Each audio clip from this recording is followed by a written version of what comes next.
If you work across two markets, you probably pay 2 MLS dues, enter every listing twice, and juggle 2 sets of rules. What if you didn't have to? This week, an MLS threw out the rule that says you can only join the one that covers your turf. It opens its doors to agents anywhere in the country. That sounds like a small back office story. It's actually the start of a shift that could cut your costs, change where you hold your license, and decide who you're competing against. Here's what it means for you.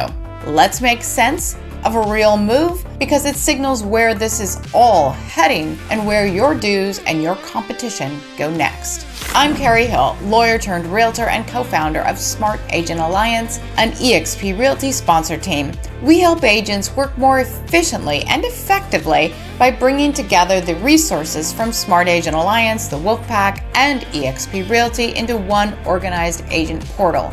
Our agents get access to a personalized link page, marketing templates, an agent attraction funnel, elite training, and systems they need to build both production and revenue share. And because we're part of the Wolfpack, our agents also have access to weekly masterminds, modern training, and one of the strongest support communities at eXp, all for no cost to our agents. What just changed and why it touches your dues and your turf? Here's the stake first. For most of your career, the MLS was a fixed cost of doing business in your area. You joined the one for your market, paid its dues, and followed its rules. And if you worked a second region, you did it all again. That arrangement just cracked the cause. This week, Canopy MLS, based in the Carolinas with more than 22,000 subscribers, announced that licensed agents and brokerages from anywhere in the country can join. It said brokers can submit listings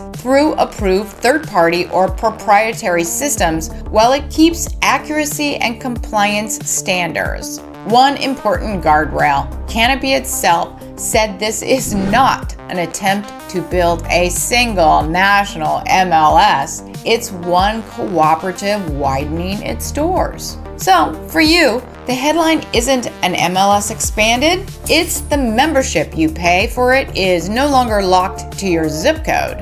Why this is happening to you, not just the MLS. Why now? Because the brokerages got national while the MLSs stayed local, and you've been paying for that mismatch. If you operate in several markets, you can end up belonging to several MLSs, each with its own input systems, feeds, contracts, and dues. The Canopy CEO pointed to North Carolina mountain markets where she said 5 separate MLSs serve one area, 5 sets of fees, and rules for one region. Her line is the quotable core, and it's really about your customer. Consumers don't see borders when it comes to data, so it's outdated to make you and them live inside an MLS territory's lines. The takeaway for you? The friction you've been absorbing as just the cost of working 2 markets is exactly what's now up for grabs.